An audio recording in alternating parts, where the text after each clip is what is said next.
신약성경 237페이지입니다. 사도행전 28장 14절 말씀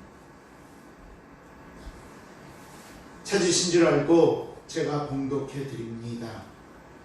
거기서 형제들을 만나 그들의 청함을 받아 이레를 함께 머무니라. 그래서 우리는 이와 같이 로마로 가니라. 아멘.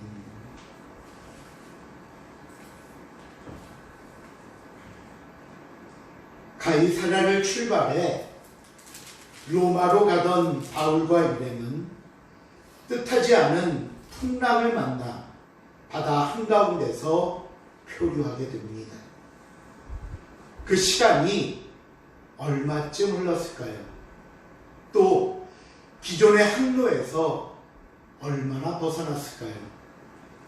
하염없이 떠밀려가던 배는 그래도 다행히 파도에 밀려 육지에 다다르게 되는데, 오늘 본문을 담고 있는 28장 1절을 보시면 그들이 닿은 육지의 이름은 멜리데 섬이었습니다.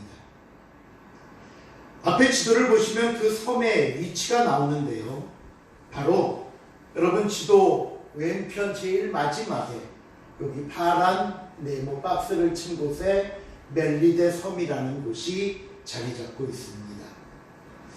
한때는 이곳을 말티라는 이름으로 불렀다가 다시 성경의 이름대로 멜리데라는 이름으로 불리는 섬인데요, 우리가 잘 아는 시실리 섬에서 남쪽으로 약 96km 정도 떨어진 곳에 위치해 있습니다.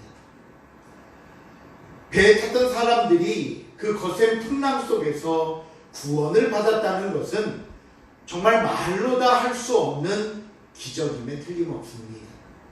또 앞뒤를 분간할 수 없고 방향도 정해져 나아갈 수 없는 상황에서 멜리데 섬에 닿았다는 것은 그들이 원래 가고자 했던 기존 항로에서 약 120km 정도밖에 벗어나지 않았음을 우리에게 설명해 주는 결과이기도 합니다. 이는 지난 시간에 하나님께서 바울에게 하신 약속을 기억하시지요. 바울아, 두려워하지 말라. 네가 가이사 앞에 서야 하겠고 또 하나님께서 너와 함께 항해하는 자를 다 내게 주셨다는 그 약속이 성취되고 있음을 보여주는 말씀입니다. 이렇게 간신히 목숨을 구한 사람들은 멜리데 섬 원주민들의 도움을 받습니다. 이 섬 사람들도 풍랑 속에서 살아온 사람들이 놀라워 보였을 것이고, 너무나도 그들의 딱한 처지를 보면서 작은 도움이나마 주고자 했던 것입니다. 마침 내리는 비에 추위를 쫓고자 나뭇가지들을 모아 모닥불을 피웁니다. 그런데 그 나뭇가지 안에 있던 독사 한 마리가 불의 뜨거움에 놀라 나오면서 바울의 손을 물어버립니다. 그리고는 금방 손에서 떨어져 나가지 않고 한참 동안 바울의 손을 물고 매달려 있는 것입니다. 그러니 이 상황을 바울 주변에 있던 모든 사람들이 다 보게 되었습니다. 그러자 사람들은 저마다 한마디씩 합니다. 오늘 본문 4절을 한번 가볼까요? 4절 말씀 시작. 원주민들이 이 짐승이 그 손에 매달려 있음을 보고 서로 말하되 진실로 이 사람은 살인한 자로다. 바다에서는 구조를 받았으나 우리가 그를 살지 못하게 함이로다. 바울이 정말 살인자고 죄인이 맞구나. 그가 운 좋게 풍랑에서는 살아왔지만 결국 공의가, 정의가 그를 그대로 살려두지 않고 독사를 통해 죽게 하는구나 라고 생각한 겁니다. 왜 섬사람들이 이런 생각을 하게 되었는가 하면요, 당시 그리스 로마 사람들은 바다에서 풍랑으로 인해 목숨을 잃게 되는 것은 그 사람이 지은 죄가 많아서, 지은 죄가 커서 바다의 신이 심판하는 것이라고 여겼기 때문입니다. 그러니 바울이 탐배가 풍랑을 만난 것은 이 바울의 죄를 심판하려는 신의 노여움이고, 바울이 정말 운 좋게 살아서 이 섬까지 오게 됐지만 신은 그 바울의 죄를 그냥 넘기지 않고 독사를 통해 죽게 하려고 했다고 믿게 된 것입니다. 하지만 바울은 별일 아니라는 듯이 독사를 손에서 툭 털어버립니다. 그리고 시간이 지남에도 불구하고 바울이 이 독사의 독에 물려 쓰러지거나 죽기는커녕 아무 이상도 없음을 보자 섬 사람들의 생각이 바뀌게 됩니다. 6절을 볼까요? 6절 말씀 시작. 그가 붙든지 혹은 갑자기 쓰러져 죽은 줄로 기다렸다가 오래 기다려도 그에게 아무 이상이 없음을 보고 돌이켜 생각하여 말하되 그를 신이라 하더라. 앞에서는 신의 노여움과 심판으로 당장 죽어야 했던 죄인 바울이었는데 이제는 그가 신이 된 겁니다. 그러니 처음과는 180도 다른 모습으로 바울을 대하지 않겠습니까? 단순히 힘든 고비를 넘기고 살아온 사람이 아니라 풍랑을 뚫고 자신들에게 온 신이 내 앞에 있는데 우리가 섬마을 사람들이라도 바울을 달리 대했을 겁니다. 그 다음 7절입니다. 7절 시작. 이 섬에서 가장 높은 사람 고볼리오라 하느니가 그 근처에 토지가 있는지라 그가 우리를 영접하여 사흘이나 친절히 머물게 하느니. 이제 신이 오셨으니까요, 그 섬에서 가장 높은 사람인 보블리오가 와서 영접을 합니다. 그리고 자기 땅으로 모셔가서 사흘 동안 잔치를 베풀면서 극진하게 대접을 하는 것입니다. 상황이 여기까지 왔으면 우리는 안도의 숨을 쉴 수 있을 겁니다. 풍랑에서 구원받은 것도 감사하고 죄인을 대하던 경계와 의심의 눈초리에서 벗어날 수 있게 된 것도 감사하고 신으로 추앙받으면서 제일 높은 사람의 영접을 받게 된 것도 감사한 일입니다. 우리가 지난 풍랑을 만났을 때의 모습과 비교한다면 지금은 너무나 큰 기적이 행해지고 있고 너무나 큰 감사라고 말할 수 있습니다. 그런데 하나님께서는 바울을 위해 더 확실한 방법을 하나 펼치시는데요. 마침 이 가장 높은 사람인 보블리오의 아버지가 열병과 이질에 걸려 누워 있었습니다. 이 아버지가 걸린 병은 당시 지중해 지역에 사는 사람들이 흔하게 걸리던 멜리데 열병이라는 병인데요. 그 증세는 장기적으로 증세가 계속됐는데 짧게는 4개월, 길게는 2, 3년이 지속되곤 하던 병이었습니다. 이 병은 1887년에 가서야 이 병의 발병 원인이 마이크로코커스 멜리덴시스라는 것으로 발견되고 그 후에 본격적인 백신과 치료제가 나왔습니다. 1887년에요.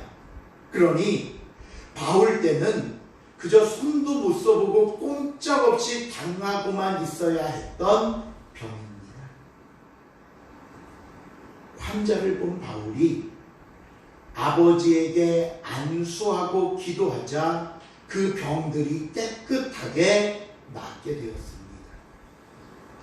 오늘 이 사도행전을 기록하는 누가는 본업이 의사입니다. 그렇기 때문에 그는 이 병에 대한 지식이 있었습니다.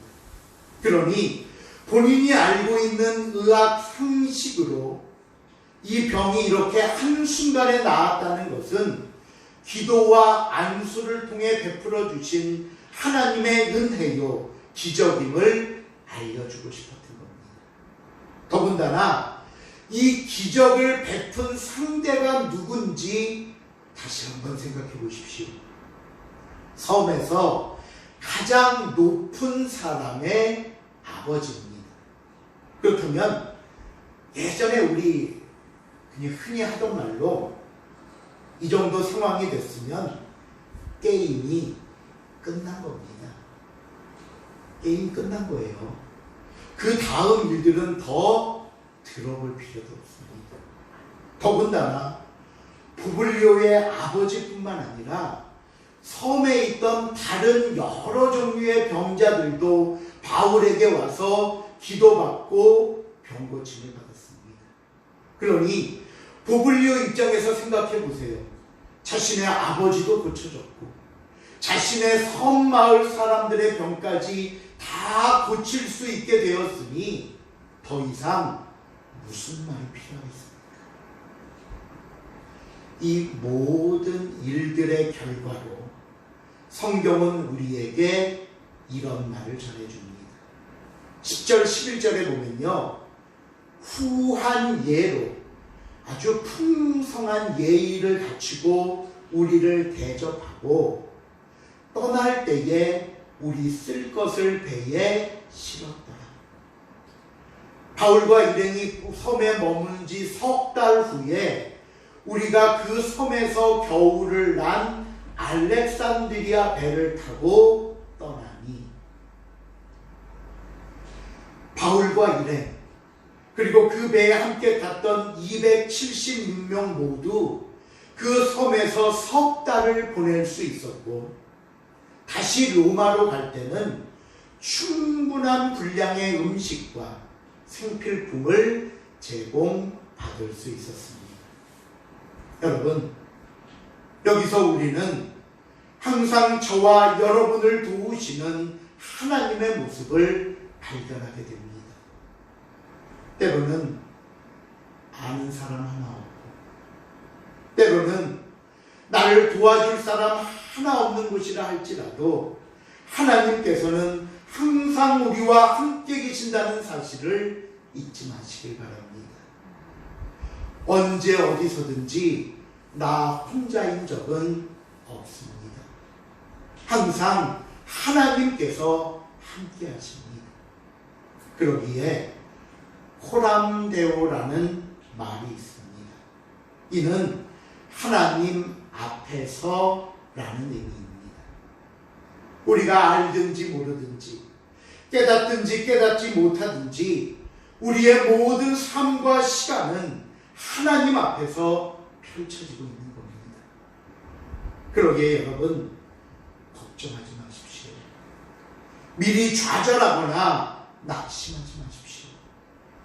고린도전서 10장 13절에 보니까요, 사람이 감당할 시험 밖에는 너희에게 당한 것이 없나니 오직 하나님은 미쁘사 너희가 감당하지 못할 시험 당함을 허락하지 아니하시고 시험 당할 즈음에 또한 피할 길을 내사 너희로 능히 감당하게 하시느니라. 감당할 수 있습니다. 감당할 수 없는 것은 주시지도 않습니다. 분명히 피할 길을 주시고 감당하게 하신다는 사실을 여러분 기억하시기 바랍니다. 또한 우리가 이 하나님의 일하심 속에서 또 한 가지 기억해야 할 교훈이 있습니다. 여러분, 지금 바울과 함께 이 배에 탔던 276명을 한번 생각해 보십시오. 백부장, 선장, 선주의 말 때문에 풍랑을 만났고 모든 화물과 짐을 다 바다에 던져야만 했습니다. 하지만 이런 극한 어려움 속에서도 기적처럼 멜리데 섬에 닿았고 항해 금지 기간이 풀리는 다음해 2월까지 3개월간 그들은 그 섬에서 안전하고 편안하게 지낼 수 있었습니다. 자, 그렇다면 여러분, 이 모든 일들이 누구 덕분일까요? 다시 말씀드리면 하나님께서 누구 덕분에, 누구 때문에 모든 사람들이 안전할 수 있도록 은혜를 베푸신 것일까요? 누구? 바울입니다. 바울. 바꾸어 말하면 하나님의 사람 덕분에 배에 탔던 모든 사람들이 복을 받은 것입니다. 저는 이 말씀을 통해 동일한 하나님의 사람인 저와 여러분의 위치와 행동을 생각해 보게 됩니다. 우리 덕분에, 나 덕분에 우리 가정이, 우리 가족들이 하나님의 복을 받게 되기를 원합니다. 나 덕분에 우리 예기림 교회와 성도들에게 하나님의 은혜가 충만하기를 축원합니다. 창세기 39장 5절에 보시면요, 하나님께서 요셉을 통해 이런 일을 하셨다고 소개하는데 이렇게 나옵니다. 여호와께서 요셉을 위하여 그 애굽 사람의 집에 복을 내리심으로 여호와의 복이 그의 집과 밭에 있는 모든 소유에 미친지라. 요셉이 보디발의 집에 하인으로 끌려갔을 때 얘기입니다.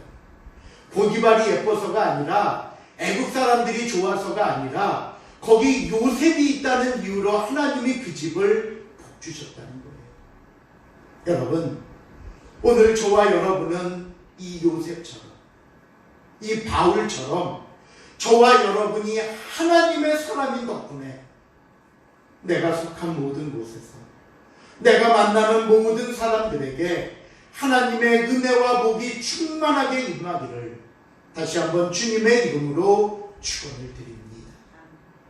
여러분, 세상에 나가셔서 하나님을 알지 못하는 사람들에게 당당하게 외치시기 바랍니다. 우리 한번 따라해 보실래요? 다 내 덕분이야. 내 덕분이야. 이렇게 치면서 정말 자랑하듯이, 야, 니들이 이뻐서 복 주시는 거 아니야, 나 때문에 주는 거야.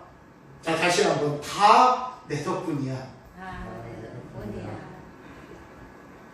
내가 하나님의 사람인 덕분이야. 이것도 좀 따라하시죠. 자, 다시 내가, 시작. 내가 하나님의 사람인 덕분이야. 예, 저와 여러분 때문에, 저와 여러분 덕분에 이 복이 흘러 넘쳐지기를 주님의 이름으로 부탁을 드립니다. 멜리데 섬에서 항해 금지 기간을 잘 넘기게 하신 하나님께서 다시 최종 목적지인 로마를 향해 떠나게 하십니다. 여러분, 이 출발이 얼마나 많은 두려움을 줄 수 있는지 생각해 보셨습니까? 바다에서 만난 풍랑은 오랜 시간이 지나도 사람들의 머리에서 지워지지 않을 겁니다. 간신히 목숨을 건졌기에 그 바다로 다시 나간다는 것은 말로 다 할 수 없는 두려움일 것입니다. 더군다나 지금 멜리데 섬에서의 모습은 더 바랄 것이 없고 평안합니다. 부족하지도 않습니다. 오히려 이런 환경을 박차고 나간다는 것이 어리석게 보일 수도 있습니다. 굴러온 복을 걷어찼다고 말할 것입니다. 하지만 그래도 떠나야 합니다. 잠시 머문 곳은 그 잠시로 충분합니다. 쏟아지는 비를 피한 곳은 그 비가 그치면 나와야 합니다. 그런데 우리는 영원히 있어야 할 곳과 잠시 머물러야 할 곳을 구분하지 못할 때가 있습니다. 아니, 잠시 있어야 될 줄 알면서도 그것이 주는 편안함과 그것이 주는 즐거움과 유익과 이익에 사로잡혀 그저 주저앉으려고만 합니다. 하지만 여러분, 저와 여러분이 왜 이 배에 오르게 됐는가를 잊지 마시길 바랍니다. 저와 여러분이 향해야 할 곳이 어딘가를 놓치지 마시기를 바랍니다. 이것이 하나님의 사람으로 우리의 삶의 여정 속에서 반드시 기억해야 할 모습입니다. 본문 11절입니다. 같이 한번 읽어봅니다. 11절 말씀 시작. 우리가 그 숨을 겨울을 난 알렉산드리아를 타고 떠나서 거기 장식은 디오스거라. 처음에 이들이 타고 오다 풍랑을 만난 배는 이미 다 파손이 됐고요. 마침 그 섬에 바울이 탔던 배와 같은 선단, 알렉산드리아라는 선단에 속해 있는 또 다른 배가 머물고 있었습니다. 그래서 그 배에 올라 로마로 가게 되는데, 누가는 이 새로 오르는 배의 모습을 설명하면서 그 배 제일 앞에 뱃머리 장식에 디오스고로라는 표시가 있었다라고 이야기합니다. 그림을 보시면요, 왼쪽이 디오구스로라는 쌍둥이 신화의 사진이고요, 오른쪽이 이 디오구스로 쌍둥이 별자리에 대한 사진인데 이런 내용입니다. 그리스 로마 신화를 보시면요, 이 디오구스로는 제우스 신과 스파르타의 여왕인 레다 사이에서 태어난 쌍둥이 아들입니다. 하나는 카스토르고요, 또 다른 아들의 이름은 폴룩스인데, 제우스는 이 두 아들을 쌍둥이 신으로 만들고 밤하늘의 별자리 중에 쌍둥이 자리의 별자리로 옮겨놓은 겁니다. 또한 이 쌍둥이들은 당시 뱃사람들의 수호신이었습니다. 그래서 배 정면에 이 이름을 새겨놨다는 것은 이 신이 자신들의 바닷길을 안전하게 지켜줄 것으로 믿는 부적과 같은 것이었습니다. 그렇다면 누가는 다시 로마로 출발하면서 배 앞에 있는 이 이름과 문양을 소개하는 이유가 뭘까요?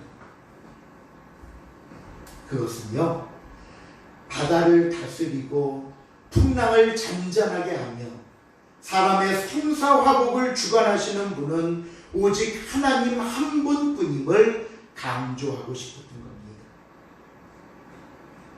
당연히 하나님을 모르는 이방 사람들은 그들의 신화나 미신을 따라 여러 가지 부적과도 같은 상징 무늬를 앞에 붙이면서 안전을 빌 만한 것들을 의지했을 겁니다.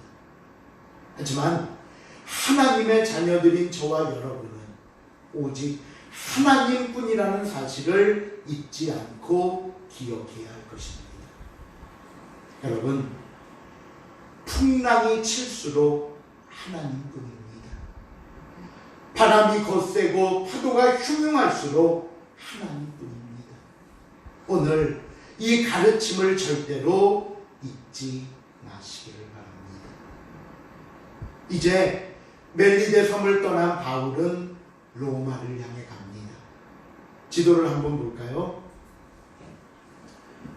요 밑에 멜리데 섬을 떠난 배는 북쪽으로 올라가 이 시실리아 섬 수라구사라는 곳에 도착합니다. 키케로는 이곳을 로마 제국 안에서 가장 아름다운 도시라고 칭찬을 했고요, 우리가 잘 아는 아르키메데스의 고향이기도 한 곳이 바로 이 수라구사입니다. 이곳에서 사흘을 지낸 뒤 다시 배를 타고 북으로 약 120km 떨어져 있는 레기온이라는 곳에 이르게 됩니다. 여기가 바로 이탈리아인데요, 이렇게 보시면 이탈리아 지도를 가지고 장화 또는 이렇게 긴 부츠나 하이힐처럼 생겼다라는 말을 하고 납니다. 그런데 이 레기오는 바로 이 장화 발끝 부분에 해당되는 곳으로서 드디어 이탈리아 본토로 들어가게 된 것입니다. 그리고 다음 날에는 이 이탈리아 서부 해안을 따라 계속 항해를 한 후에 나폴리만의 휴양 도시인 그리고 이 알렉산드리오의 최종 목적지인 보디올이라는 곳에 머물고 여기서 1회 동안 7일 동안 쉬게 됩니다. 그리고 나서 성경은 15절 마지막 부분에서 그래서 우리는 이와 같이 로마로 가니라 라는 말로 기나긴 여행의 일부분이 마무리되었음을 가르쳐주고 있습니다. 다음 시간에는 이제 육로를 통해 로마까지 가는 모습을 우리가 살펴보게 될 텐데요. 이 시간 우리 사랑하는 성도 여러분, 오늘 이 설교를 통해 코람데오라는 말씀을 잊지 마시기 바랍니다. 저와 여러분은 언제나 하나님 앞에 있습니다. 우리의 항해가 힘들고 어려워도 하나님이 함께 하십니다. 금방이라도 모든 것이 깨어지고 부서질 것 같은 상황에서도 하나님은 우리와 함께 하십니다. 그리고는 저와 여러분을 그 소원의 항구로 인도해 주실 것입니다. 여러분, 우리가 이 하나님만을 믿고 그 믿음 안에서 주님과 동행함으로 우리의 사명을 잃지 않는 저와 여러분이 될 수 있기를 주님의 이름으로 부탁을 드립니다. 기도하시겠습니다. 하나님, 거듭되는 환난과 역경과 어려움 속에서도 한순간도 하나님은 바울을 놓지 않으셨고 잃지 않으셨고 돌아서신 적이 없음을 우리가 깨닫습니다. 이렇듯 우리의 삶도 하나님 앞에 있음을 알게 하시고 그러기에 동행하며 믿고 의지하며 나아갈 수 있는 복된 모습 되게 하여 주시옵소서. 감사드리오며 예수님의 이름으로 기도합니다.